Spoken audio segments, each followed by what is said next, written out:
Mimi is in St. Paul listening on KTNF. Hey, Mike. Hi. Well, I'm confused. I want to talk about Israel. And so, can you even imagine any other country in the world allowing 530 rockets to fall before it took a step to defend itself? And then hearing the last segment, you guys were talking about not wanting to help fund the Iron Dome. The Iron Dome isn't just to protect Israelis. It's also so that they don't have to fire back and cause casualties in these areas of the Gaza Strip where the population is so densely populated. I just don't know. Tell me what you think would be an acceptable. When are the Israelis supposed to defend themselves? How can they do that? Well, wait a second, Mimi. Let me just turn it around and ask you something. You are a family. You have lived in St. Paul, Minnesota, for your family and your antecedents for probably, let's say, 100 years. And all of a sudden, I show up on your doorstep, literally on your doorstep. And I say to you, Mimi, get out of this house.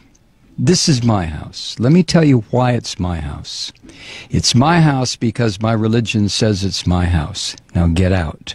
Now, I happen to be standing on your doorstep with a gun pointed at your head and at Wait, your... who are you? No. Hold on. No. I listen to you. You listen to me. I don't know which side you're talking for, but okay. All right, Mimi, I'm going to put you on hold so you can go ahead and interrupt if you want to.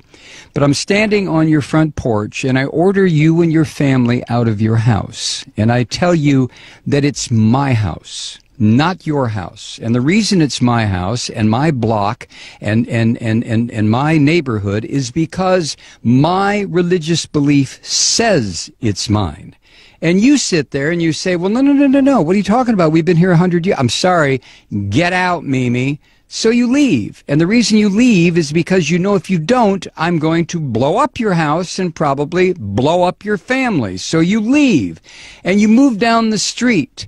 And for the next 60 years, you sit there and you get very, very angry because I came into your house and told you to get out.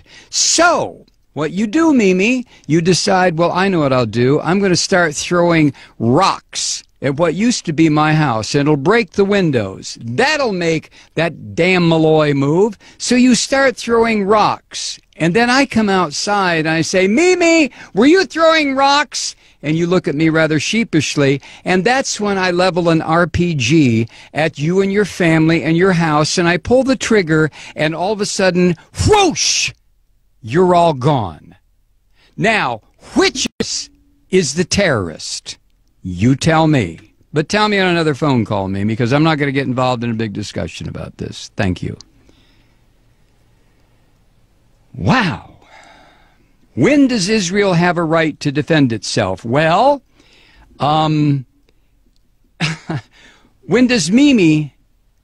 do I have a right to defend myself? I came in and took Mimi's house. So if Mimi attacks me, who's going to say, well, Malloy, you have a right to defend yourself because Mimi's attacking you? And somebody else will say, yeah, but you took Mimi's house. Yeah, but, you know, possession is 9/10 of the law. Nah, possession is 99.9% of the law. And besides, God gave me this land. What the hell is Mimi doing on it? All I had to do was come here and remind her, Mimi, get out. God gave this land to me.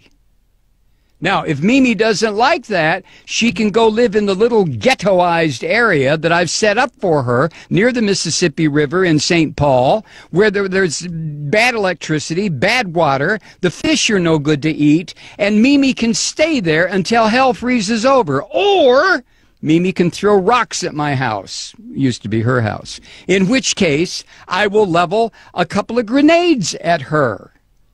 So the question, Mimi, is not, when do I have a right to defend myself? I stole your house. I stole your neighborhood. I stole your friend's house. I stole your friend's house. I stole the corner grocery store. I took it all. When do I have a right to defend myself? You have to be kidding. You have to be kidding. Let me recommend a book for you, Mimi. It was written by Rabbi Meir Kahane. The title is They Must Go. Read it and call me back.